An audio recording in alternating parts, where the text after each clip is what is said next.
అందరికీ నమస్కారం. Welcome to PMC. నేను మీ యాంకర్ సంగీత. ఆయుష్మాన్ భవ ప్రత్యక్ష ప్రసారానికి స్వాగతం. ఈరోజు మనం మహిళలకు సంబంధించి ఒక ఆరోగ్య సమస్య గురించి మాట్లాడుకోబోతున్నాం. అదే ఫైబ్రాయిడ్స్ లేదా గర్భాశయ గడ్డలు. ఈ ఫైబ్రాయిడ్స్ అనేవి ఎందుకు వస్తాయి, వీటి లక్షణాలు ఏంటి, వీటిని ఎలా నివారించుకోవాలి, ఎలా పరిష్కరించుకోవాలి, వీటన్నిటి గురించి తెలియచేయడానికి ఈరోజు మనతో పాటు ఉన్నారు గీతాస్ హోమియోస్ నుంచి గీతాలక్ష్మి మేడం గారు. వారిని అడిగి మరిన్ని వివరాలను తెలుసుకుందాము. మేడం నమస్తే. నమస్తే అండి. మనం అసలు ఈ ఫైబ్రాయిడ్స్ అంటే ఏంటి, అసలు ఇవి ఎందుకు వస్తాయి అంటారు? యూట్రైన్ ఫైబ్రాయిడ్స్ అనేది మనకి గర్భసంచిలో వచ్చిన గడ్డలు అనమాట. ఓకే. సంచి అంటే బ్యాగ్. సో గర్భం అంటే అది మజిల్ లాంటి బ్యాగ్ అనమాట.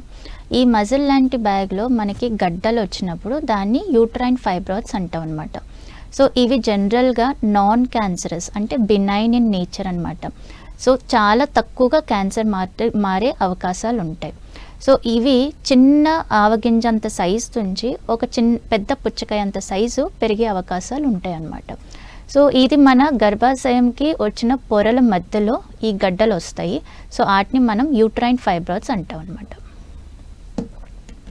ఓకే. అయితే ఈ ఫైబ్రాయిడ్స్ అనేవి నార్మల్గా ఇవి అండ్ పీసీఓడి అంటూ ఉంటారు. ఇది సేమ్ మ్యామ్? కాదండి. పీసీఓడి అనేది మనకి ఓవరీస్ దగ్గర నీటి బుడగలు అంటాం. పీసీఓడి అది నీటి బుడగలు. అది మనకి ఓవరీస్ చుట్టూ ఫామ్ అయ్యే చిన్న చిన్న నీటి బుడగల్లాగా ఉంటాయి. మనకి యూట్రైన్ ఫైబ్రాయిడ్స్ అనేది గర్భసంచిలో వచ్చిన గడ్డలు అనమాట. ఇవి మనకి గర్భసంచి లోపల వచ్చిన పొరల మధ్యలో వచ్చిన గడ్డలు. నీటి బుడగలు అనేది మనకి జస్ట్ ఫ్లూయిడ్ ఫిల్డ్ సిస్ట్ అంటాము. ఇవేమో మనకి ఏదైతే మజిల్ లేయర్ ఉంటుందో అదే ఎక్స్ట్రా గ్రోత్ అయ్యి గడ్డల్లాగా ఫామ్ అవుతాయి అన్నమాట. ఓకే. అంటే ఇది గర్భాశయంలో ఎక్కడ ఫామ్ అవుతాయి మనం చెప్పినట్టు? ఇప్పుడు మనకి గర్భాశయంలో 3 పొరలు అనేది ఉంటుంది. అంటే 3 లేయర్స్ అనుకోండి. సో గోడల్లాగా ఉంటుంది. అంటే 3 లేయర్లు అంటే దానికి గోడలు అయితే ఖచ్చితంగా ఉంటాయి. సో ఎండోమెట్రియము, మయోమెట్రియము, పెరిమెట్రియం అంటాం అనమాట. సో ఈ 3 గోడల మధ్యలో చిన్న చిన్న గడ్డలు ఫామ్ అయితే ఎక్కడ గడ్డ ఫామ్ అయింది అనే దాన్ని బట్టి ఎటువంటి సిమ్టమ్స్ లక్షణాలు ఉంటాయి, దాని ప్రభావం ఎలా ఉంటుంది అనేది ఆధారపడి ఉంటుంది. సో మనకి ఏంటి ఇప్పుడు ఎండోమెట్రియం అంటే మనకి నెలసరి వచ్చే పీరియడ్స్ ఎండోమెట్రియం లేయర్ షెడ్డింగ్ అవ్వటం వల్ల మనకి పీరియడ్స్ అనేది వస్తుంది.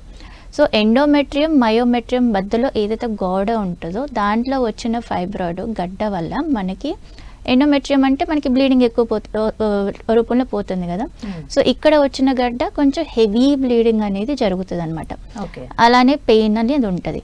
మయోమెట్రియము, పెరిమెట్రియం, మయోమెట్రియం లోపలికి వచ్చిన గోడలో వచ్చిన గడ్డ వల్ల మనకి పెయిన్ అనేది ఎక్కువ ఉంటుంది. యూట్రస్ గర్భసంచికి పైన గోడ దగ్గర బయటికి వచ్చిన గడ్డ వల్ల మనకి కిందకి ఉంటుంది కదా యూట్రస్. సో మనకి యూరినరీ బ్లాడరు, రెక్టమ్ ఇక్కడ కిందకి వస్తుంది అనమాట. సో దాని మీద ప్రెషర్ పడటం వల్ల మనకి urine related problems, constipation related problems వస్తాయి అన్నమాట. ఓకే. ఓకే. అంటే ఈ 3 పొరల్లో ఎక్కడెక్కడ రావడం వల్ల వాటి ప్రభావాన్ని బట్టి మనకి ఫైబ్రాయిడ్స్ అనేవి వస్తూ ఉంటాయి. అవును, దాని లక్షణాలు అనేవి మారిపోతాయి అంట. ఓకే. ఓకే. అయితే ఇవి ప్రమాదకరం అంటారా మనం?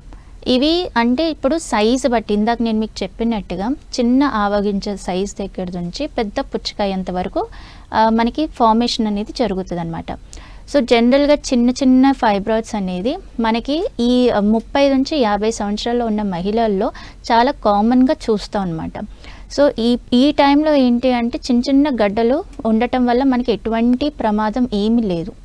దానివల్ల అంటే చాలా మందికి నాకు ఫైబ్రాయిడ్స్ ఉంది అని కూడా తెలియదు. సపోజ్ ఈ రూమ్లో మనకి ఒక 5 మహిళలు ఉన్నారనుకోండి, ఖచ్చితంగా 2-3లో మనకి ఫైబ్రాయిడ్స్ వస్తుంది. సో ఉన్న వాళ్ళందరిలో లక్షణాలు ఉండవు, సైజు బట్టి మారిపోతుంది. పెద్ద పుచ్చకాయ సైజ్ అంతా ఉంటే అప్పుడు అది ప్రాబ్లం అన్నమాట. ఓకే. అయితే ఈ ఫైబ్రాయిడ్స్ అనేది ఏ వయసు వారికి ఎక్కువ వస్తూ ఉంటుంది మ్యామ్, ఎక్కువ కనిపిస్తాయి? జనరల్గా మనకి 30 నుంచి 50 సంవత్సరాలు రిప్రొడక్టివ్ పీరియడ్ అంటాం. ఈ పీరియడ్లో ఉన్న మహిళల్లో ఈ ఫైబ్రాయిడ్స్ అనేది ఎక్కువగా కనిపిస్తాయి. ఎందుకు కనిపిస్తాయి అంటే ఈ టైంలో మనకి హార్మోనల్ యాక్టివిటీ అనేది బాడీలో ఎక్కువగా ఉంటుంది అనమాట. ఫైబ్రాయిడ్స్ అనేది మనకి హార్మోనల్ ఇంబ్యాలెన్స్ వల్ల వచ్చే ప్రాబ్లము. సో 30 to 50 ఇయర్స్ ఉన్న ఈ ఏజ్లో ఉన్న మహిళల్లో మనం ఎక్కువగా చూస్తూ ఉంటాం. అయితే ఈ హార్మోనల్ ఇంబ్యాలెన్సెస్ అనేవి ఎలాంటి ప్రభావం చూపిస్తాయి మేము ఈ ఫైబ్రాయిడ్స్ రావడానికి?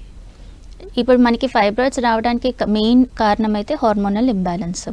అంటే ఏంటి, ఏ హార్మోన్, చాలా రకాల హార్మోన్స్ ఉన్నాయి కదా మన బాడీలో, పర్టికులర్గా ఈస్ట్రోజన్ హార్మోన్ ఎక్కువగా ఉండటం వల్ల. సో ఈస్ట్రోజన్ హార్మోన్ ప్రొడక్షన్ అనేది బాడీలో ఎక్కువగా జరిగినప్పుడు, మనకి ప్రొజెస్ట్రాన్ లెవెల్ కూడా అలానే ఉండినప్పుడు, అప్పుడు మనకి ఫైబ్రాయిడ్ IHF వచ్చే ఛాన్సెస్ అనేవి ఎక్కువగా ఉంటాయి. అలానే మనకి ఇంట్లో మన మదర్స్ కానీ సిస్టర్స్లో కానీ ఇలాంటి జెనెటిక్ టెండెన్సీ ఉంటే వాళ్ళకి వచ్చే ఛాన్సెస్ కూడా ఉంటాయి ఫైబ్రాయిడ్స్. క్రానిక్గా స్ట్రెస్, ఒత్తిడి ఎక్కువ ఉన్న వాళ్ళలో కూడా మనకి ఫైబ్రాయిడ్స్, ఎక్కువ ఒత్తిడి ఉన్న మహిళల్లో కూడా మనకి ఫైబ్రాయిడ్స్ వచ్చే ఛాన్సెస్ ఉంటాయి. అలానే విటమిన్ డి తక్కువ ఉన్నా కూడా అది డైరెక్ట్గా కాకుండా ఇండైరెక్ట్గా ఫైబ్రాయిడ్స్కి మనకి కాజ్ వస్తుంది అనమాట. అలానే మనకి ఒబేసిటీ, ఎక్కువగా అధిక బరువు ఉండటము, ఈ అధిక బరువు ఉండటం వల్ల ప్లస్ ఇందాక మీరు అడిగినట్టుగా PCOS ఇలాంటి కేసెస్లో కూడా మనకి ఫైబ్రాయిడ్స్ వచ్చే ఛాన్సెస్ ఉంటాయి. ఇన్సులిన్ రెసిస్టెన్స్, ఎక్కువగా జంక్ ఫుడ్, స్ట్రెస్ ఎక్కువ ఉండటం వల్ల, ఆల్కహాల్ ఎక్కువ తీసుకోవటం వల్ల ఇలాంటి కేసెస్లో కూడా మనకి ఫైబ్రాయిడ్స్ వచ్చే ఛాన్సెస్ ఉంటాయి అన్నమాట. ఓకే, అయితే ఇది మొత్తం మనం గర్భాశయానికి సంబంధించింది కాబట్టి ఒకవేళ దీనికి హెవీ బ్లీడింగ్ కానీ అయితే అది ఫైబ్రాయిడ్స్కి సంకేతం అంటారా? హెవీ బ్లీడింగ్ అనేది మనకి చాలా రకాల కండిషన్స్లో ఉంటాయి. ఒక్క ఫైబ్రాయిడ్ ఒక్క లక్షణం అయితే కాదు, కానీ అలర్ట్ అయితే ఉండాలి హెవీ బ్లీడింగ్. సో దీని లక్షణం ఏంటి అంటే, పర్టికులర్గా ఫైబ్రాయిడ్స్ ఉండటానికి పర్ డే మనం 3 to 4 ప్యాడ్స్ అనేది వాడతాం, అది నార్మల్ పీరియడ్స్ అప్పుడు. కానీ వీళ్ళల్లో గంటలోనే ఒక ప్యాడ్ అనేది నిండిపోతుంది అనమాట. అలానే ఎక్కువగా గడ్డలు వస్తాయి. సో ఇలాంటప్పుడు మనం ఖచ్చితంగా వెళ్ళి టెస్టులు చేయించుకొని డాక్టర్తో కన్సల్ట్ అవ్వాలి. ఓకే, అయితే కొంతమంది కడుపు నొప్పి వస్తూ ఉంటుంది, లేదంటే వెన్ను నొప్పి వస్తూ ఉంటుంది పీరియడ్స్లో ఉన్నప్పుడు. సో ఇది కూడా ఫైబ్రాయిడ్స్కి ఏదైనా సంకేతం అంటారా? అవును, ఇప్పుడు ఇందాక మీకు చెప్పినట్టుగా మయోమెట్రియం లేయర్ మధ్యలో మనకి ఫైబ్రాయిడ్స్ వచ్చినాయి అంటే అది మనకి పొట్ట ఉబ్బరికంగా ఉంటుంది, ప్లస్ బ్యాక్ మనకి అక్కడే ఉంటుంది, అంటే కనెక్షన్ ఉంటుంది అనమాట. సో బ్యాక్ పెయిన్ కూడా వస్తుంది. ఆ ఫైబ్రాయిడ్ అక్కడ ప్రెషర్ పడటం వల్ల బ్యాక్ పెయిన్ అనేది వస్తుంది. అలానే మనకి కడుపు నొప్పి కూడా వస్తుంది. అండ్ మనకి దాంతోపాటు ఇన్ఫర్టిలిటీ ఛాన్సెస్ కూడా ఉంటాయి. ఎందుకంటే మనకి మయోమెట్రియం అనేది మెయిన్ లేయర్, గర్భసంచికి మధ్యలో ఉన్న లేయర్ థిక్గా ఉంటుంది అనమాట. సో ప్రెగ్నెన్సీలో ఇదే మనకి సపోర్ట్ వస్తుంది, స్ట్రెచ్ అవుతుంది అనమాట. సో ఇలాంటి కండిషన్స్లో ఇన్ఫర్టిలిటీ వచ్చే ఛాన్సెస్ కూడా ఉంటాయి. ఓకే, మరి అయితే ఈ ఫైబ్రాయిడ్స్ ఉన్నాయి అని గుర్తించడం ఎలా అంటారు? అంటే దీనికి ఏదైనా శస్త్రచికిత్స ఏదైనా ఉంటుందా, లేదంటే ఇంకేదైనా ప్రాసెస్ ఉంటుందంటారా? మెయిన్గా మనకి లక్షణాలు అయితే హెవీ బ్లీడింగ్ అవ్వటము, పెయిన్ రావటము, అండ్ అలానే మనకి సైకిల్స్ అనేది ఇర్రెగ్యులర్గా ఉండటము, తర్వాత మామూలుగా అయితే కాన్స్టిపేషను, లివర్ ప్రాబ్లమ్స్ ఇవన్నీ కూడా ఉంటాయి. సో దీన్ని ఎలా గుర్తించడం అంటే, మనం గైనకాలజీ డాక్టర్ని వెళ్ళి కన్సల్ట్ అయ్యి స్కానింగ్ అనేది చేయించుకోవాలి. ఈ స్కానింగ్లో మనకి తెలుస్తుంది మనకి యూట్రస్లో ఫైబ్రాయిడ్స్ ఉన్నాయా లేవో. అలానే హార్మోనల్ టెస్టులు కూడా ఉంటాయి అన్నమాట. సో మెయిన్గా ముఖ్యంగా దీనికి మెయిన్ కారణం హార్మోనల్ ఇంబ్యాలెన్స్, అది దాంట్లో కూడా మనకి ఈస్ట్రోజన్ అనమాట. సో ఈ ఈస్ట్రోజన్ మనకి టెస్ట్ చేసుకుంటే మనకి హార్మోన్స్ రిలేటెడ్ టెస్టులు ఉంటాయి, అవి చేసుకున్నప్పుడు కూడా మనకి తెలుస్తుంది. దాన్ని బట్టి మనం చెప్పచ్చు అనమాట. ఓకే, ఇందాక మీరు గర్భాశయంలో 3 లేయర్స్ గురించి మాట్లాడారు కదా మ్యామ్, అంటే ఒక్కొక్క లేయర్ ప్రభావము ఎంతవరకు ఉంటుందంటారు? కొంచెం అది వివరించి చెప్తారా? ఓకే అండి, ఇప్పుడు మనకి బయట పొరలో వచ్చే అంటే ఎండోమెట్రియం లేయర్లో మనకి ఫైబ్రాయిడ్ వచ్చింది అనుకోండి, మనకి ఇన్ జనరల్ ఏంటంటే హెవీ బ్లీడింగ్, ఇందాక నేను చెప్పినట్టుగా గంటలోనే ఒక ప్యాడ్ అనేది నిండిపోతుంది. దాంతోపాటు గడ్డలు ఎక్కువ వస్తాయి. ఆ గడ్డలు ఎక్కువ రావటం వల్ల కూడా మనకి పెయిన్ అనేది ఎక్కువగా ఉంటుంది. సో ఇలాంటి లక్షణాలు మనకి ఎండోమెట్రియంకి ఆనుకుని ఉన్న పొరలో మనకి ఫైబ్రాయిడ్ ఉంటే లక్షణాలు వస్తాయి అన్నమాట. అలానే మయోమెట్రియంల దగ్గర ఉన్న ఫైబ్రాయిడ్ లక్షణాలు అయితే మనకి ఇందాక చెప్పుకున్నట్టు కడుపు నొప్పితో పాటు నడువు నొప్పి, బాగా నడువు నొప్పి పడుతుంది. ఎందుకంటే అక్కడ ప్రెషర్ బాగా వస్తుందన్నమాట. ఆ ప్రెషర్ వల్ల మనకి బాగా నడువు నొప్పి, దాంతోపాటు కడుపు నొప్పి, ఈ రెండు మనకి పీరియడ్స్ అప్పుడు ఎక్కువగా అవుతాయి. మామూలప్పుడు కూడా అలాంటి మహిళలకి తరచుగా నడువు నొప్పి రావటం ఉంటుంది. అలానే కడుపు ఉబ్బరంగా కూడా ఉంటుంది. దాంతోపాటు ఏంటంటే ఇన్ఫర్టిలిటీ ఛాన్సెస్ ఇవన్నీ కూడా కనిపిస్తాయి. మనకి పెరిమెట్రియం అంటే యూట్రస్ లేయర్ ఒక బయట లేయర్కి మనకి గడ్డ వచ్చినప్పుడు మనకి మల్లబద్ధకం, కాన్స్టిపేషన్ ఇలాంటి ప్రాబ్లమ్స్ వస్తాయి. యూరిన్ రిలేటెడ్ ప్రాబ్లమ్స్, మాటిమాటికి వెళ్ళటం అన్నా లేదంటే సరిగ్గా యూరిన్ అనేది కంప్లీట్గా బయటికి వెళ్ళకపోవటం వల్ల, అక్కడ గడ్డ అనేది స్ట్రెస్ అక్కడ చేయటం వల్ల మనకి ఈ రిలేటెడ్ ప్రాబ్లమ్స్ అనేవి వస్తాయి అన్నమాట. సో దీన్ని బట్టి మనకి తెలిసిపోతుంది, లక్షణాలు బట్టి మనం చెప్పగలం గడ్డ ఎక్కడ ఉన్నది. అది మళ్ళీ మనం స్కానింగ్ చేయించుకుంటే కన్ఫర్మేషన్ చేసుకోవచ్చు అనమాట. ఓకే, ఇప్పుడు గర్భధారణ అని చెప్పారు, దానికి కూడా ప్రాబ్లం అవుతుందని చెప్పారు ఈ ఫైబ్రాయిడ్స్ వల్ల. సో దాని ప్రభావం ఎంతవరకు ఉంటుంది, మరి దీనికి ఇంకా ఏదైనా అంటే ఏ రకమైన చికిత్సకు వెళ్ళాలంటారు? ఇప్పుడు ఫైబ్రాయిడ్ సైజు చిన్నగా ఉన్నప్పుడు ప్రాబ్లం లేదు. సైజు కొంచెం పెద్దగా అయినప్పుడు, ఎప్పుడైతే ప్రెగ్నెన్సీ వస్తుందో అలాంటప్పుడు ఏంటంటే ఆ సైజు యూట్రస్ అనేది ఎన్లార్జ్ అవుతుంది ప్రెగ్నెన్సీలో. సో అలాంటప్పుడు సైజు ఫైబ్రాయిడ్ సైజ్ పెద్దగా ఉంటే ఛాన్సెస్ ఉంటే మనకి ఇబ్బంది పెట్టడానికి. లేదు అంటే జనరల్గా ఫైబ్రాయిడ్ సైజ్ చాలా చిన్నగా ఉందంటే ప్రెగ్నెన్సీ కంప్లీట్గా నార్మల్గానే వెళ్ళిపోతుంది. మనకి ఎటువంటి ఆటంకాలు ఏముండవు. సైజు బట్టి ప్రెగ్నెన్సీలో ఇబ్బంది అవుతుందా ఇబ్బంది అవ్వదా అనేది మనకి చూసుకోవాలన్నమాట. ఓకే, అయితే ఇప్పుడు మీరు చెప్పినట్టు సైజెస్ని బట్టి కూడా ప్రాబ్లమ్ ఉండకపోవడం జరుగుతుంది అంటున్నారు. అయితే ఇది పెరిగే ఛాన్స్ ఉందంటారా మ్యామ్? అంటే ఒక చిన్నగా స్టార్ట్ అయ్యి పెద్దగా పెరిగే ఛాన్స్ ఏదైనా ఉందా? అంతలోనే ఉండి అదే మానిపోవడం ఏదైనా జరుగుతుందా? ఇప్పుడు ఒక ఫైబ్రాయిడ్ వచ్చింది అంటే ఇంకో ఫైబ్రాయిడ్ వచ్చే ఛాన్సెస్ కూడా ఉంటాయి. అంటే ఒక గడ్డ వస్తే రెండో గడ్డ కూడా రావచ్చు, మూడో గడ్డ కూడా రావచ్చు. ఓకే, అలా అని చిన్న ఆవగింజ దగ్గర నుంచి ద్రాక్ష గింజంతా కూడా పెరిగే ఛాన్సెస్ ఉంటాయి. అలా అని అది కూడా తగ్గిపోయే ఛాన్సెస్ ఉంటాయి. కానీ ఇవన్నీ ఎప్పుడు జరుగుతాయి? మనకి ఫైబ్రాయిడ్ ఉంది అని తెలిసినప్పుడు మనకి కారణాలు ఏంటి? స్ట్రెస్ రిలేటెడ్, జంక్ ఫుడ్ తీసుకోవటం, హార్మోనల్ ఇంబ్యాలెన్సు, ఇవన్నీ బాడీలోనే అలానే ఉండిపోతే ఆ చిన్న సైజు ఫైబ్రాయిడ్ పెద్దగా అయ్యే ఛాన్స్ ఉంటుంది. ఒకవేళ మనం బాడీని రెక్టిఫై చేసుకుంటే ఫైబ్రాయిడ్ ఆటోమేటిక్గా తగ్గిపోయే ఛాన్స్ కూడా ఉంటుంది. ఇది 30 to 50 years మహిళల్లో వస్తుంది అన్నాం. సో 30 to 50 years మహిళల్లో మనకి రిప్రొడక్టివ్ పీరియడ్ అనేది ఎక్కువగా ఉంటుంది. సో అంటే ఈస్ట్రోజన్ డామినెంట్లో ఉంటుందన్నమాట. సో ఎప్పుడైతే మెనోపాజ్కి వచ్చేస్తామో అప్పుడు ఈస్ట్రోజన్ అనేది స్లోగా తగ్గిపోతుంది. సో ఆటోమేటిక్గా చిన్న సైజులు ఉన్నాయనుకోండి, సో ఈస్ట్రోజన్ పవర్ లేదు కాబట్టి బాడీ ఆటోమేటిక్గా ఆ ఫైబ్రాయిడ్ని తగ్గించేస్తుంది, అంటే స్ట్రింక్ అయిపోతుంది, తగ్గిపోతుంది. కానీ అదే ఈస్ట్రోజన్ డామినెన్స్ ఎక్కువ ఉందనుకోండి, ఆ గడ్డ పెరిగే ఛాన్సెస్ అనేది ఎక్కువగా ఉంటాయి. సో లక్షణాలు, లొకేషన్ ఎక్కడ ఉంది, సైజ్ ఎంత ఉంది, దాన్ని బట్టి అది ఎలా మారుతుంది అనేది మనం చూసుకోవాలి. ఓకే, అయితే ఇది మెంటల్ స్ట్రెంగ్త్ పైన ఆధారపడి ఉంటుందంటారా? అంటే మెంటల్గా స్ట్రెస్ అవ్వడం, చాలామంది జాబ్స్ చేస్తూ ఉంటారు, అట్లా మెంటల్ స్ట్రెస్ ఎక్కువ తీసుకుంటూ ఉంటారు. సో అలాంటి వారికి కూడా ఈ ఫైబ్రాయిడ్స్ వచ్చే ఛాన్సెస్ ఉంటాయి అంటారా? తప్పకుండా వచ్చే ఛాన్సెస్ ఉంటాయండి. స్ట్రెస్ రిలేటెడ్ వల్ల మనకి బాడీలో చాలానే మార్పులు అనేవి జరుగుతాయి. సో స్ట్రెస్ ఉన్నప్పుడు మనకి కార్టిసాల్ హార్మోన్ అనేది ఎక్కువగా రిలీజ్ అవుతుంది. ఎప్పుడైతే మనకి కార్టిసాల్ హార్మోన్ ఎక్కువగా రిలీజ్ అవుతుందో బాడీకి సరైన రెస్ట్ అనేది ఉండదు. బాడీ ఎప్పుడు ఫైట్ మోడ్లో ఉంటుంది, ఎందుకంటే స్ట్రెస్ ఉంది. సో బాడీ ఫైట్ చేస్తుంది. ఆ స్ట్రెస్ దీనివల్ల మనకి హార్మోనల్ ఇంబ్యాలెన్స్ అనేది జరుగుతుంది. సో ఈస్ట్రోజన్ అనేది ఎక్కువగా ఉండిపోతుంది. అలాంటప్పుడు మనకి ఈ ఫైబ్రాయిడ్ మీద దాని ప్రభావం అనేది పడుతుంది అనమాట. ఓకే, మెన్స్ట్రువల్ సైకిల్ పైన ఎలాంటి ప్రభావం పడుతుంది మ్యామ్ ఒకవేళ ఇట్లాంటి ఫైబ్రాయిడ్స్ ఉన్నా కూడా?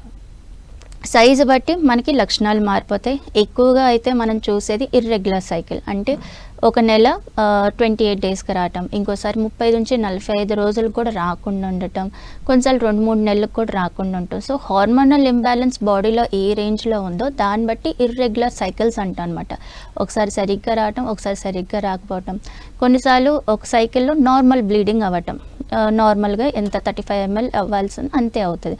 కొన్నిసార్లు దానికంటే నెక్స్ట్ వచ్చే నెలలో దానికంటే ఎక్కువ అవుతుంది, ఇంకొక నెలలో అసలు కారిపోతూ ఉంటుంది. సో ఇలా irregular bleeding, heavy bleeding, irregular cycles, బరువు పెరిగిపోతున్నారు, పొట్ట బొజ్జ ఎక్కువగా తెలుస్తుంది, ఇలాంటి లక్షణాలు ఉంటే ఖచ్చితంగా ఇమ్మీడియట్గా వెళ్ళి టెస్టులు అనేది చేయించుకోవాలన్నమాట. ఓకే, అయితే జీవన శైలి పైన వీటి ప్రభావం ఎంతవరకు ఉంటుంది మ్యామ్? మనం ఇప్పుడు మెయిన్గా ఏంటంటే హార్మోనల్ ఇంబ్యాలెన్స్, స్ట్రెస్, ఒబేసిటీ అని చెప్పుకున్నాం, దీనికి మెయిన్ కారణాలు అయితే. సో మన లైఫ్ స్టైల్ చేంజెస్ కూడా మనం దాని తగ్గట్టు మార్చుకుంటే, అంటే స్ట్రెస్ని తగ్గించుకోవటం, ఒబేసిటీగా ఉంటే బరువు తగ్గటము, మన లైఫ్ స్టైల్ అంటే ఇప్పుడు ఒబేసిటీ దేనివల్ల వస్తుంది, ఈధర్ మనం ఎక్కువగా ఫుడ్ అనేది అన్హెల్దీ ఫుడ్ ఎక్కువగా తీసుకోవటము, ఎక్కువ క్యాలరీ ఉన్న ఫుడ్ తీసుకోవటం, సో వీటి వల్ల మనకి ఒబేసిటీ అనేది వస్తుంది. సో ఆ ఫుడ్ని మనం మార్చుకోవటము, ఒత్తిడి, సో ఒత్తిడి అనేది అందరి లైఫ్లో ఉంటుంది, కామన్. దాన్ని మనం ఏం చేయాలి, ఇంకా జాబ్కి వెళ్ళే మహిళలకైతే కంపల్సరీగా ఉంటుంది, ఇల్లు మేనేజ్ చేయాలి, అటు వర్క్ దగ్గర కూడా మేనేజ్ చేసుకోవాలి. సో ఆ మేనేజ్మెంట్ ఎలా చేసుకోవాలి, స్ట్రెస్ని నేను ఎలా తగ్గించుకోవాలి, మెడిటేషన్ చేసుకోవటము, పాటలు వినటం, ఇలాంటి మనం కొన్ని అలవాట్లు చేసుకొని బాడీ మైండ్ని కామ్ చేసుకునేటట్టుగా మనం స్ట్రెస్ని మేనేజ్ చేసుకున్నప్పుడు అప్పుడు ఆటోమేటిక్గా హార్మోన్స్ అనేది మళ్ళీ బ్యాలెన్స్ అవ్వడానికి ట్రై అవుతుంది. అప్పుడు ఎప్పుడైతే మనకి స్ట్రెస్ మేనేజ్మెంట్ కరెక్ట్గా జరుగుతుందో హార్మోన్స్ బ్యాలెన్స్ అవుతాయి. హార్మోన్స్ బ్యాలెన్స్ అవుతే ఆటోమేటిక్గా బాడీలో ఉన్న ఫైబ్రాయిడ్ గ్రోత్ అనేది తగ్గిపోతుంది. ఓకే. అయితే మేము ఇక్కడ ఇంకొకటి చిన్న క్లారిటీ, ఇందాక మీరు చెప్పినట్టు 30 to 50 years వరకు ఇలాంటి ఫైబ్రాయిడ్స్ వచ్చే ఛాన్సెస్ ఉంటాయి అంటారు.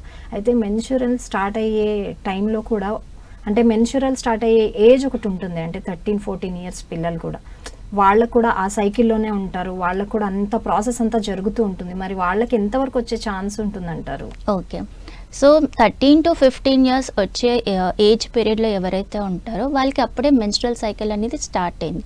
సో అప్పుడప్పుడే వాళ్ళ బాడీలో ఈస్ట్రోజన్, ప్రొజెస్ట్రాన్ హార్మోన్ అనేది రిలీజ్ అవుతుంది, ఎక్కువ పెరుగుతుంది, హైలోకి వెళ్తుంది, తగ్గుతుంది. దీన్ని బట్టి మనకి సైకిల్స్ అనేది పీరియడ్స్ రావాలి, ఆగిపోవాలి, మళ్ళీ నెక్స్ట్ సైకిల్కి బాడీ ప్రిపేర్ అవుతుంది. సో ఆ టైంలో మనకి ఈస్ట్రోజన్ హార్మోన్ డామినెన్స్ అనేది ఉండదు. ఎప్పుడు అయితే మనం కంటిన్యూస్గా మెన్స్ట్రువల్ సైకిల్ అంటే ఆఫ్టర్ 24, మనకి జనరల్గా ఏంటి, ఆఫ్టర్ 24 yearsకి మనం మ్యారేజ్ చేసుకుంటాం. మ్యారేజ్ చేసుకోగానే 1-2 yearsలో మనం ప్రెగ్నెంట్ అవుతాం. సో ఈ డిలే ప్రెగ్నెన్సీ ఎవరైతే ఉంటారో, నల్లి ప్యారస్ అంటారు, అంటే ఇప్పటిదాకా డెలివరీ అవ్వని వాళ్ళు, సో ప్రెగ్నెన్సీ రాని వాళ్ళు మనం నల్లి ప్యారస్ అంటాం. సో వీళ్ళు ఏంటి, ఈస్ట్రోజన్ అనేది ఎవ్రీ మంత్ ప్రొడ్యూస్ అవుతుంది. సో బ్రేక్ లేదు యూట్రస్కి. ప్రెగ్నెంట్ అయితే బ్రేక్ వస్తుంది, ఈస్ట్రోజన్ ప్రొజెస్ట్రాన్ హార్మోన్కి బ్రేక్ వస్తుంది.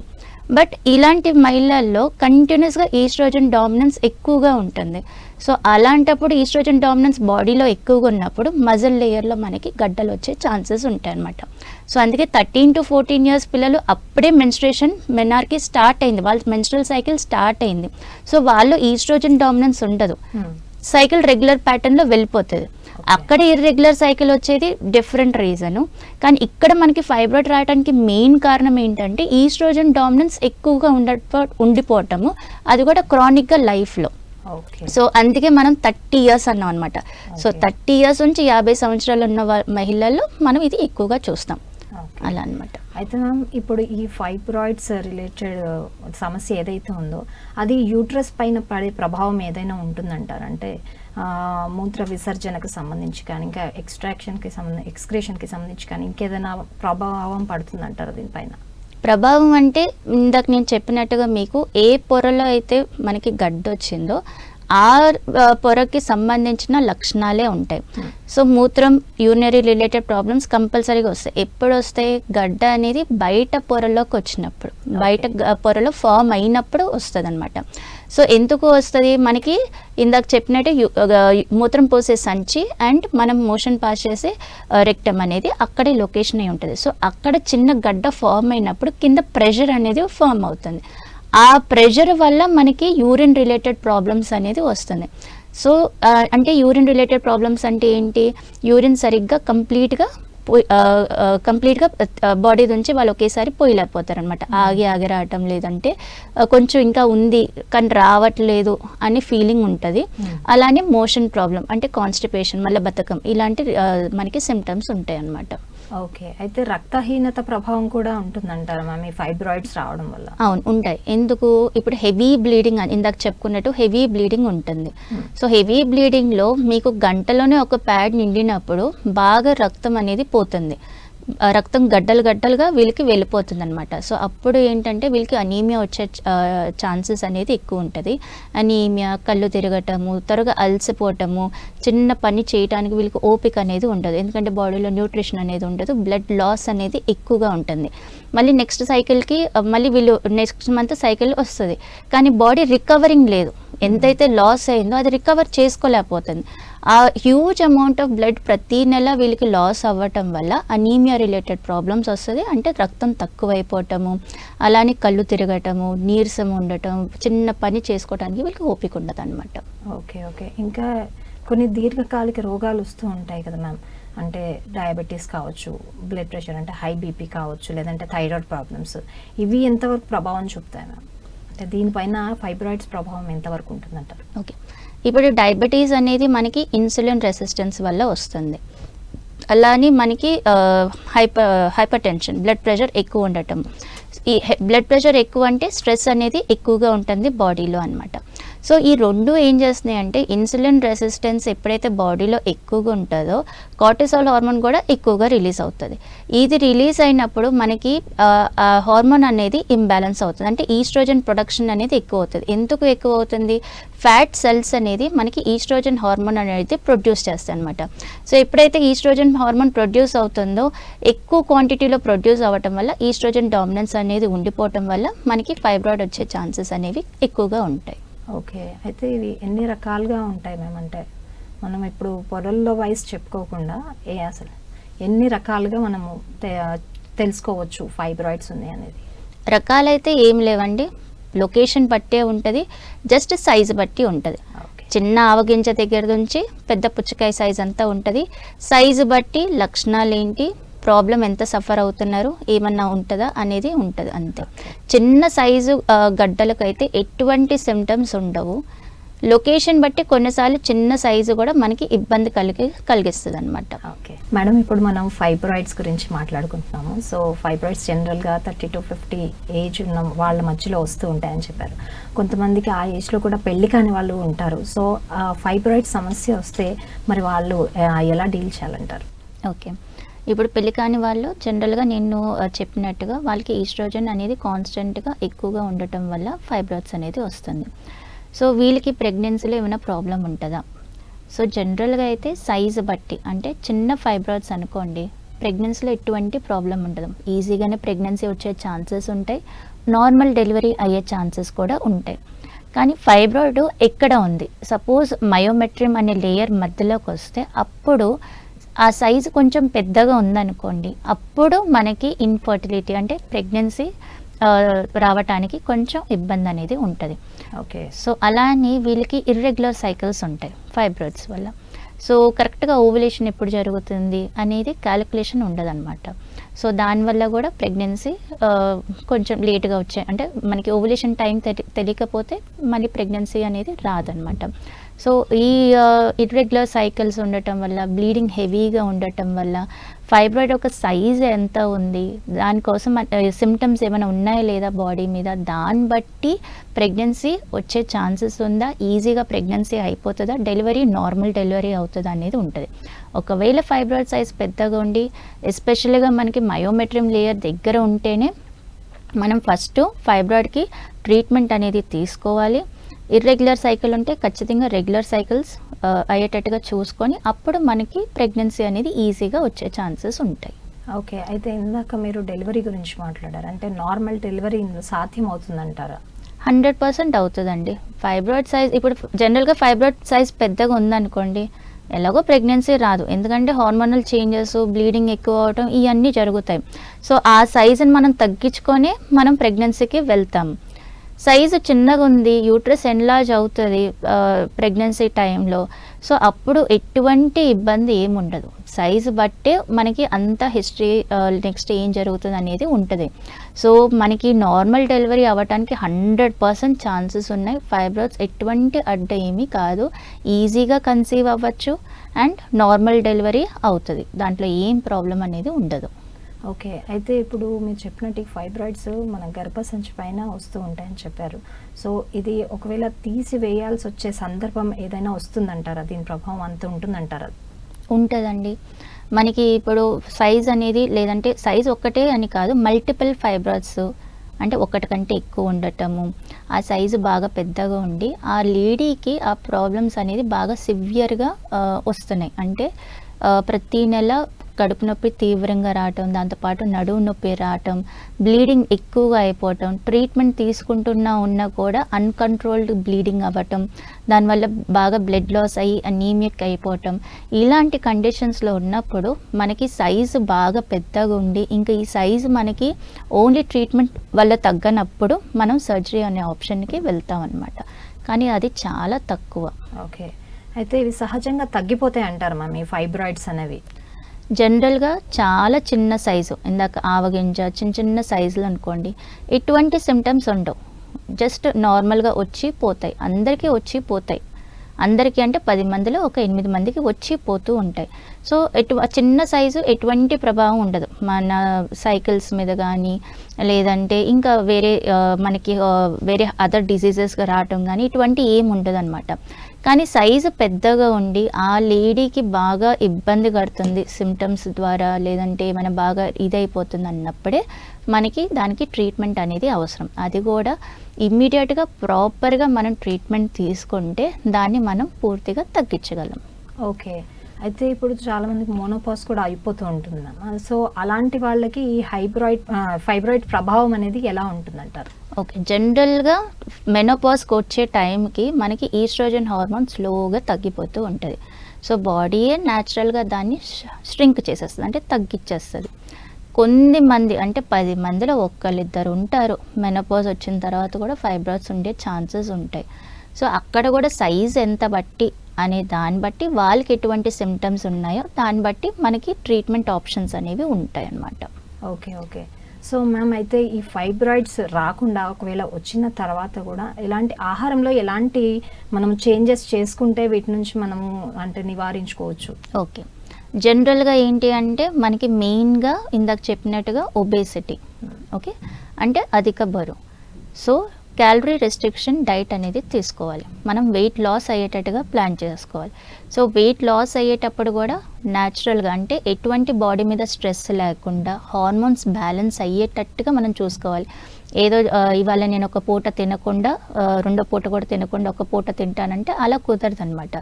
సో గ్రాడ్యువల్గా వెయిట్ లాస్ అయితేనే బాడీ మనకి సపోర్ట్ ఇస్తుంది.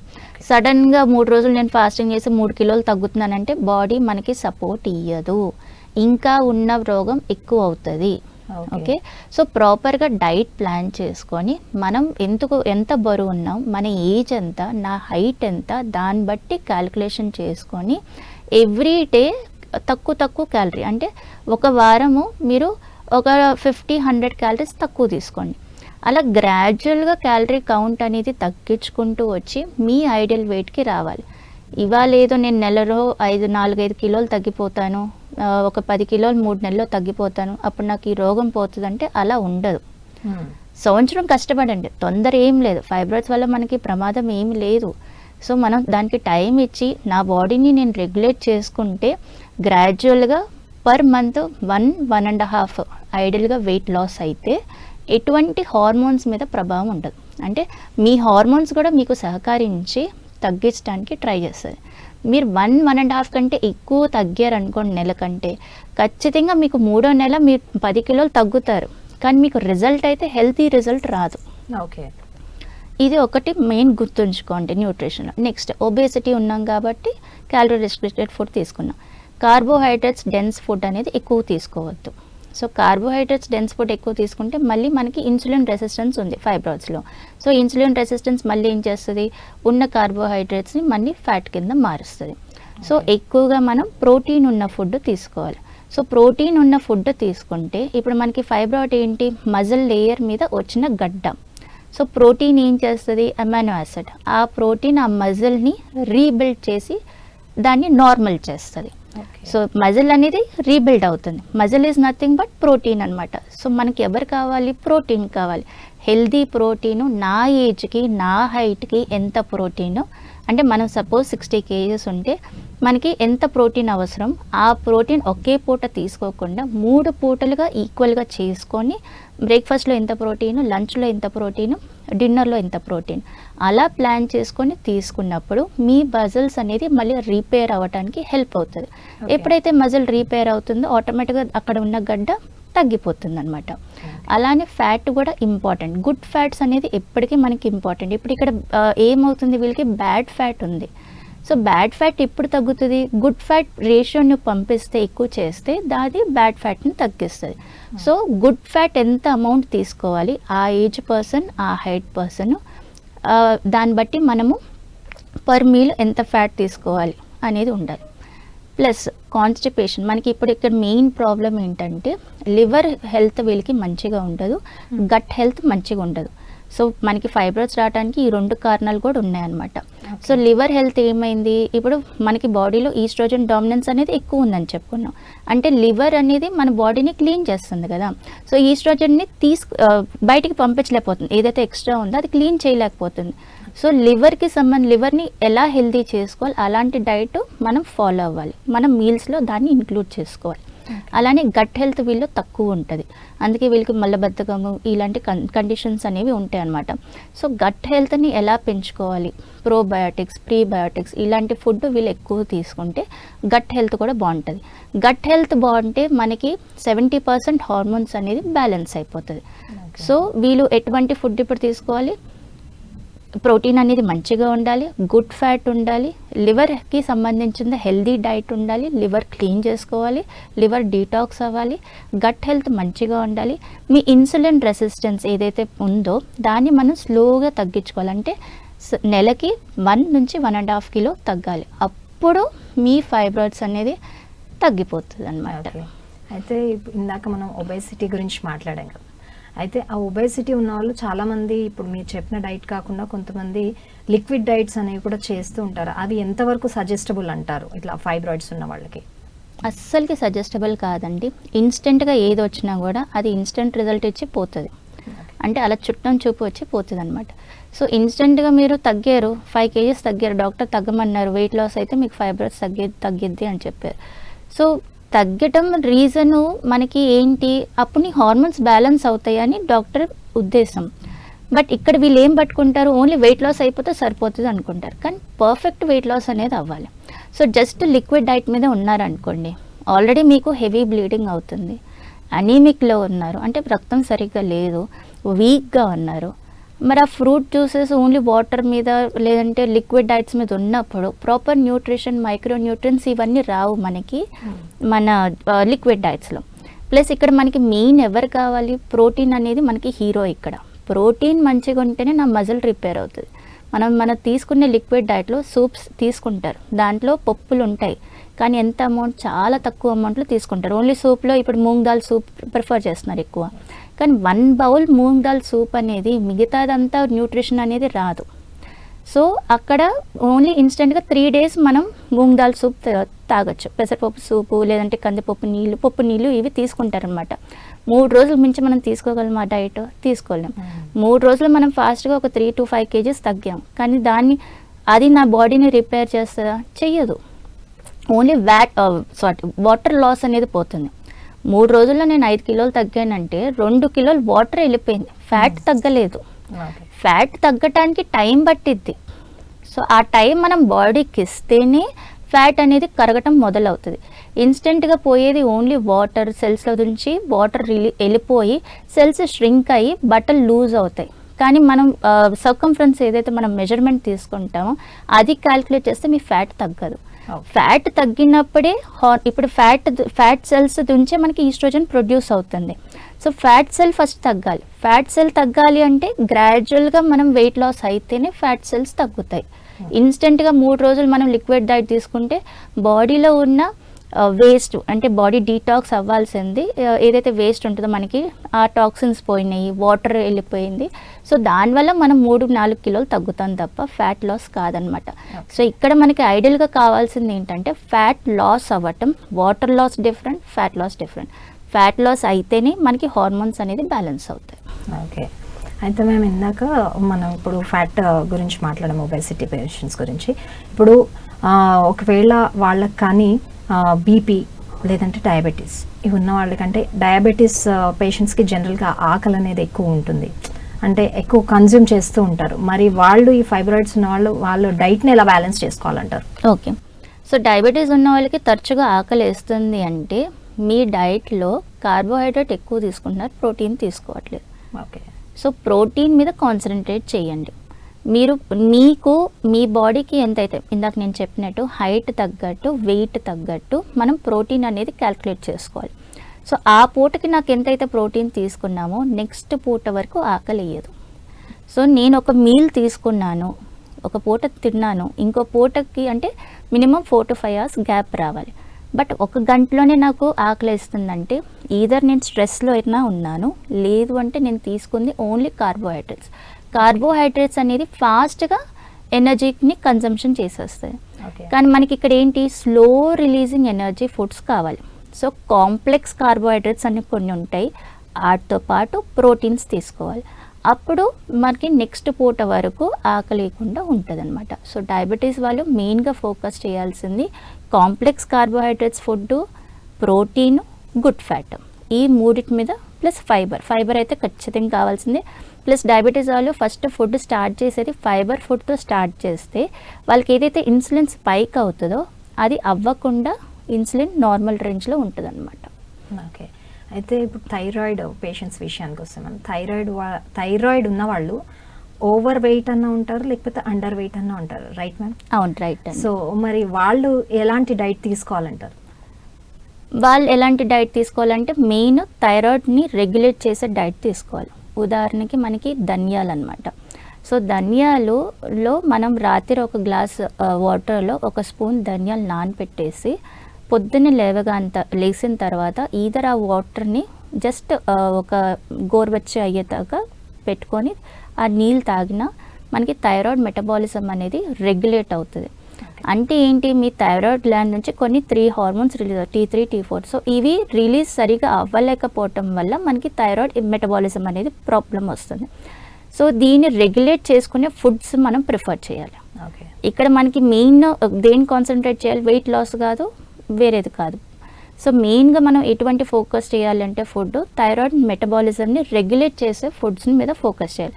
సో ఆ ఫుడ్స్ని మనం ప్రిఫర్ చేస్తూ వెయిట్ లాస్ని ప్లాన్ చేసుకోవాలి. అంటే ఇందాక చెప్పినట్టుగా protein, complex carbohydrates, fats. But ఇక్కడ ఎక్స్ట్రా ఏంటి, థైరాయిడ్ మెటబాలిజంని రెగ్యులేట్ చేసే ఫుడ్స్ కొన్ని ఉంటాయి. ఇందాక నేను చెప్పినట్టుగా ధనియాలు. సో ఇలాంటి కొన్ని ఉంటాయి అన్నమాట. అవి మనం డైట్లో ఇన్క్లూడ్ చేసుకుంటే మన థైరాయిడ్ మెటబాలిజం కూడా రెగ్యులేట్ అయ్యి హైపో ఉన్న వాళ్ళకి, హైపర్ ఉన్న వాళ్ళకి రెండిటికి బెనిఫిట్ అవుతుంది. ఓకే. అయితే మ్యామ్ ఇప్పుడు ఈ ఫైబ్రాయిడ్స్ ఉన్న వాళ్ళు ఎలాంటి ఆహారం తీసుకోవాలి, ఎలాంటి ఆహారం తీసుకోకూడదు అంటారు? వీళ్ళు ఎక్కువగా junk food, unhealthy food and cool drinks, sweets అంటే షుగరీ ఐటమ్స్ ఎక్కువగా తీసుకోవద్దు. కూల్ డ్రింక్స్ కానీ లేదంటే తరచుగా మనం ప్యాకేజ్డ్ ఫ్రూట్ జ్యూసెస్ అంటాం, అలాంటి అస్సలుగా ప్రిఫర్ చేయొద్దు. అండ్ జంక్ ఫుడ్ అనేది కంప్లీట్గా అవాయిడ్ చేయాలి. ఎక్కువగా ప్రోటీన్ అంటే హైట్ తగ్గట్టు వెయిట్ తగ్గట్టు ప్రోటీన్ అనేది బ్యాలెన్స్డ్గా చేసుకొని తీసుకోవాలి. అండ్ అలానే కాంప్లెక్స్ కార్బోహైడ్రేట్స్ ఎక్కువగా ప్రిఫర్ చేయాలి. కార్బోహైడ్రేట్స్ రిచ్ ఫుడ్స్ అనేది తగ్గించాలి. ఎక్కువగా నూనె, ఆయిలీ ఫుడ్స్ ఇవి ఆపేసేయాలి. ఓన్లీ గుడ్ ఫ్యాట్ ఎంతైతే మనకు కావాలో అంత క్వాంటిటీనే తీసుకోవాలన్నమాట. ఓకే. మెయిన్గా ఏం రిచ్ ఉన్న ఫుడ్స్ తీసుకోవాలంటారు ఈ ఫైబ్రాయిడ్స్ రాకుండా ఉండాలి అంటే? మెయిన్ ఏంటి అంటే మన లైఫ్ స్టైల్ మార్చుకోవటం. ఓకే. మెయిన్గా మనం చూసేది ఏంటంటే స్ట్రెస్ అన్నిటికంటే మెయిన్ ప్రాబ్లము. అలానే ఇర్రెగ్యులర్ టైమింగ్స్కి తీసుకోవటం, స్ట్రెస్లో ఉన్నప్పుడు ఎక్కువగా తినేయటం. So main causative factor stress అనమాట. సో స్ట్రెస్ని మేనేజ్ చేసుకునే టెక్నిక్స్ కొన్ని ఉంటాయి. సో ఆ టెక్నిక్స్ ఫాలో అవ్వటం, బికాజ్ స్ట్రెస్ అనేది అందరి లైఫ్లో ఇన్ఎవిటబుల్. హౌస్ వైఫ్ అవనివ్వండి, వర్కింగ్ లేడీ అవనివ్వండి, ఇద్దరికి స్ట్రెస్ అయితే ఖచ్చితంగా ఉంటుంది. సో ఆ స్ట్రెస్ని ఎలా మేనేజ్ చేసుకోవాలి, అది నా బాడీ మీద దాని ప్రభావం ఉండకుండా నేను ఏంటువంటి స్టెప్స్ తీసుకుంటే ఆ స్ట్రెస్ నా ఫిజికల్ బాడీ మీద ఎఫెక్ట్ అవ్వకుండా చూసుకోవాలి. సో మెయిన్ చేయాల్సింది అది. సో మనకి స్ట్రెస్ తగ్గాలి అంటే కార్టిసాల్ హార్మోన్ తగ్గాలి. ఎప్పుడు తగ్గుతుంది, ఫిజికల్ యాక్టివిటీ బాడీ మీద ఎక్కువ ఉంటే తగ్గుతుంది. సో ఖచ్చితంగా వాకింగ్ కానీ, జాగింగ్ కానీ, సైక్లింగ్ కానీ ఏదో ఒక ఫిజికల్ యాక్టివిటీ 45 minutes ఉండేటట్టుగా చూసుకుంటే మీకు ఆ స్ట్రెస్ మేనేజ్మెంట్ అనేది అవుతుంది. నేను ఫిజికల్ యాక్టివిటీ చేయలేను, నాకు మోకాలు నొప్పులు పుడతాయి, ఇంకేమన్నా సమస్యలు ఉంటే నడువు నొప్పి ఉన్న వాళ్ళైతే అట్లీస్ట్ మెడిటేషన్ చేసుకోవటం, మనకి ఓంకారం చేసుకోవటం, లేదు అంటే మనము సైలెంట్ మ్యూజిక్ కొన్ని ఉంటాయి మన మైండ్ని కామ్ చేసుకునేవి, సో అలాంటివి ప్రిఫర్ చేయటం, లేదంటే ఇంట్లో చిన్న చిన్న యోగా ఆసనాలు, లేదు అంటే జస్ట్ ఏంటంటే బయట వరకు షాప్ వరకు వెళ్ళి రావటం, మాటిమాటికి అటు ఇటు తిరగటం, ఎక్కువసేపు ఒకటే చోట కూర్చోకుండా ప్రతి అరగంటకి లేచి కొన్ని అడుగులు అటు ఇటు వేసి వచ్చి రావటము. సో ఇలాంటి మనం ఫిజికల్గా కూడా చేంజెస్ చేసుకుంటే స్ట్రెస్ని మనం తగ్గించుకొని ఫిజికల్ మొబిలిటీ ఎప్పుడైతే ఉంటుందో హార్మోన్స్ అనేది బ్యాలెన్స్ అవుతాయి అన్నమాట. ఓకే, అంటే స్ట్రెచ్చింగ్ ఎక్సర్సైజెస్ లాంటివి కూడా సజెస్టబుల్ అంటారా మ్యామ్? ఎవరికి అంటే ఏదన్నా వాళ్ళకి హెల్త్ ఇష్యూస్ ఉంటాయి, అంటే మోకాలు నొప్పులు, నడువు నొప్పి, లేదు కొంచెం బరువు ఎక్కువ ఉన్నా వాళ్ళు ఇమ్మీడియట్గా ఎక్సర్సైజెస్ చేయలేరు బరువు ఎక్కువ ఉండటం వల్ల. సో అలాంటి వాళ్ళు ఫస్ట్ స్టార్ట్ చేయటానికి ఇప్పుడు నేను జిమ్కి వెళ్ళండి, స్విమ్మింగ్కి, సైక్లింగ్ చేయండి అంటే వాళ్ళు చెయ్యరు, స్కిప్పింగ్ చేయమంటే చెయ్యరు. ఇంత బరువు నేను ఎలా చేస్తాను, లేదంటే 35 నాకు వచ్చింది, మా పిల్లలు నవ్వుతారు, పక్కన వాళ్ళు నవ్వుతారు, సో ఇలాంటి కొన్ని మొహమాటాలు ఉంటాయి. సో అలాంటి వాళ్ళు చెయ్యలేని వాళ్ళు ఇలా చిన్న చిన్నగా స్ట్రెచ్చింగ్ ఎక్సర్సైజెస్, షాప్ దాకా వెళ్ళటము, మెడిటేషన్ ఇలాంటివి చేసుకోవచ్చు. లేదు అన్న వాళ్ళైతే ఖచ్చితంగా పార్క్కి వెళ్ళి ఒక 3 కిలోమీటర్లు 5 కిలోమీటర్లు నడవటం అన్నా, లేదు అంటే సైక్లింగ్ అని ఇంట్లో సైకిల్ తెచ్చి, ఈ మధ్య మనకి జస్ట్ ఉన్న చోట కూడా మనం పెడల్స్ ఇస్తున్నారు సైకిల్స్, సో అలాంటివి కూడా ఇంట్లో ఎవరికీ తెలియదు, నువ్వు ఒక రూమ్లో కూర్చొని కూడా జస్ట్ ఇలా సైక్లింగ్ చేసుకోవచ్చు. సో ఇంట్లో కూడా ఇప్పుడు జిమ్ ఎక్విప్మెంట్స్ వస్తున్నాయి, వాకర్స్ ఇవన్నీ, సో అవి కూడా మనం ప్రిఫర్ చేయొచ్చు. సో ఏదో ఒకటి 45 మినిట్స్ ఫిజికల్ యాక్టివిటీ ఖచ్చితంగా ఉండేటట్టుగా ప్లాన్ చేసుకుంటే మీ హార్మోన్స్ బ్యాలెన్స్ అవుతాయి, మీ స్ట్రెస్ మీ ఫిజికల్ బాడీ మీద పడకుండా ఉంటుంది అనమాట.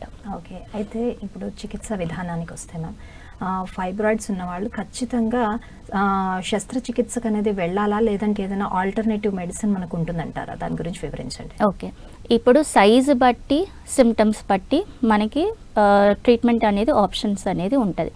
సైజ్ చిన్నగానే ఉంది, ఎటువంటి సిమ్టమ్స్ ఏమి లేవు అంటే అవసరం లేదు, జస్ట్ లైఫ్ స్టైల్ చేంజెస్ చేసుకొని డైట్ మీద కాన్సన్ట్రేట్ చేసుకొని మనం ఎవ్రీ 6 మంత్స్కి చెకప్కి వెళ్తే సరిపోతుంది, అంటే స్కానింగ్ చేయించుకుంటే సరిపోతుంది. హోమియోపతిలోకి ట్రీట్మెంట్లోకి వస్తే మనకి సిమ్టమ్స్ బట్టి, సపోజ్ ఆ పర్సన్కి హెవీ బ్లీడింగ్ అవుతుంది, సైకిల్స్ ఇర్రెగ్యులర్గా ఉన్నాయి, వాళ్ళకి ఎటువంటి లక్షణాలు ఉన్నాయి, సపోజ్ ఆల్రెడీ అంటే నల్లి ప్యారసా, ప్రెగ్నెన్సీ ఇంకా రాలేదా, ప్రెగ్నెన్సీ వచ్చిన తర్వాత ఈ ప్రాబ్లం వచ్చిందా, ఆ పర్సన్కి ఎటువంటి అంటే స్ట్రెస్ ఉందా లేదా, ఈ లక్షణాలన్నీ మనము ఆ పర్సన్ దగ్గర నుంచి హిస్టరీ మొత్తం తీసుకొని వాళ్ళకి ఎటువంటి సిమ్టమ్స్ ఉన్నావో అది ఆ ట్రీట్మెంట్ మనం ఇస్తాం అన్నమాట. ఓకే ఓకే, సో ఫైనల్గా మ్యామ్, ఫైబ్రాయిడ్స్ అంటే రాకుండా నివారించుకోవడానికి ఒక అంటే మన లైఫ్ స్టైల్ కావచ్చు, మన ఫుడ్ కావచ్చు, దీని గురించి చిన్నగా మీ మాటల్లో చెప్పండి మ్యామ్. ఓకే, ఎక్కువగా మనం యాంటీ ఇన్ఫ్లమేటరీ డైట్ అనేది ప్రిఫర్ చేయాలి. ఇప్పుడు మనకి స్ట్రెస్ ఎక్కువ ఉంది, హార్మోన్ ఇంబ్యాలెన్స్ ఉంది కాబట్టి బాడీలో ఇన్ఫ్లమేషన్ అనేది ఎక్కువగా ఉంది అనేది చూపిస్తుంది. సో మెయిన్గా మనం కాన్సన్ట్రేట్ చేయాల్సింది anti inflammatory diet. So anti inflammatory డైట్తో పాటు మనము రెగ్యులర్గా బాడీని డీటాక్స్ చేసుకోవాలి. బాడీ డీటాక్స్ అయితే ఈస్ట్రోజన్ డామినెన్స్ అనేది బాడీలో ఉండదు. సో లివర్ ఇప్పుడు లివర్ హెల్త్ అనేది సరిగ్గా లేదు కాబట్టి ఈస్ట్రోజన్ డామినెన్స్ ఉంది బాడీలో. సో లివర్ని హెల్దీగా చేసుకోవాలి, దాంతోపాటు మనం బాడీని డీటాక్స్ చేసుకోవాలి.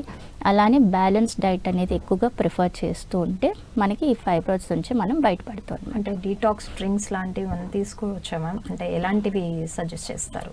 ఓకే, ఇప్పుడు మనకి కుకుంబరు, కీర దోసకాయ, అల్లము, పసుపు, ఈ 3 మనకి డీటాక్స్కి బాగా పనిచేస్తుంది. 1 లీటర్ బాటిల్లో మీరు ఒక 4-5 కీర దోసకాయ సన్నగా కోసేసి వేసేసేయండి. అల్లం చిన్న ముక్క జస్ట్ అలా వేసేసేయండి. పసుపు మనకి రా పసుపు అంటే పచ్చి పసుపు దొరికితే అది కూడా చిన్న ముక్క దాంట్లో వేసేయండి. రాత్రి అలానే పెట్టేసేయండి ఫ్రిడ్జ్లో. మార్నింగ్ అయిన తర్వాత డే అంతా వాటర్ మాటికి తాగుతూ ఉండండి. ఇది ఒక ఆప్షను. ఇంకొకటి ఏంటంటే పసుపు, ఇప్పుడు మనకి రా పసుపు, పచ్చి పసుపు దొరకలేదు అనుకోండి, మనం ఇంట్లో పట్టించిన పసుపు, బయట మార్కెట్లో దొరికిన పసుపు కాకుండా ఇంట్లో పట్టించిన పసుపు, ఇది ఏం చేస్తారంటే పొద్దున 1 కప్పు వాటర్లో మరిగించిన నీళ్ళల్లో స్టవ్ ఆపేసిన తర్వాత చిటికెడు పసుపు, చిటికెడు మిరియాలు వేసి ఒక మూత పెట్టేసాను. ఒక 2 మినిట్స్ అయిపోయిన తర్వాత పొద్దున రాత్రి తీసుకోవాలి. ఇది మంచి యాంటీ ఇన్ఫ్లమేటరీ కింద పనిచేస్తుంది. అలానే అల్లం కూడా, మనం అల్లం, పసుపు, మిరియాలు సేమ్ కాంబినేషన్ అల్లం వేయాలి. అది కూడా పొద్దున సాయంత్రం తీసుకోవచ్చు. వేడి అనేది ఎప్పుడు చేస్తుందంటే మీరు ఎక్కువ క్వాంటిటీలో వేసుకుంటే, చిటికెడు వేసుకుంటే మీకు వేడి అనేది చెయ్యదు. ఓకే. ఒకవేళ చేస్తుంది, సమ్మర్ వస్తుంది కదా అని అనుకునే వాళ్ళు వాటర్ ఎక్కువగా తీసుకోవాలి. వాటర్ అనేది మాటికి తీసుకుంటే బాడీలో టాక్సిన్స్ అనేది ఫ్లష్ అవుతుంది, అప్పుడు వేడి అనేది ఉండదు. సో ఫస్ట్ బాడీని హైడ్రేషన్ చేసుకోండి. మీరు బాడీ డీహైడ్రేషన్లో ఉంది కాబట్టి మీకు వేడి అనేది చేస్తుంది. సో హైడ్రేషన్ మీద ఫోకస్ చేస్తే మీకు ఎటువంటి ప్రాబ్లం ఉండదు. ఆ డీహైడ్రేషన్ కూడా యాంటీ ఇన్ఫ్లమేటరీ కండిషన్. సో దాన్ని కూడా మనం ఎలా కంపెన్సేట్ చేస్తాం, యాంటీ ఇన్ఫ్లమేటరీ ఫుడ్ తీసుకోవటం వల్ల. Okay, thank you so much ma'am. Fibroids గురించి మాకు చక్కగా చాలా విషయాలు తెలియజేశారంటే దాని లక్షణాలు ఎలా ఉంటాయి, అసలు ఎందుకు వస్తాయి, దాన్ని ఎలా నివారించుకోవచ్చు, అండ్ ఫుడ్లో ఎలాంటి మార్పులు చేసుకుంటే మనము ఈ ఫైబ్రాయిడ్స్ రాకుండా చూసుకోవచ్చు, వీటన్నిటి గురించి చాలా చక్కగా తెలియజేశారు. Thank you so much ma'am. Thank you అండి. సో చూసారు కదండి, ఇది ఇవాల్టి కార్యక్రమం. మరో కార్యక్రమంలో మళ్ళీ కలుద్దాం. అంతవరకు నమస్కారం.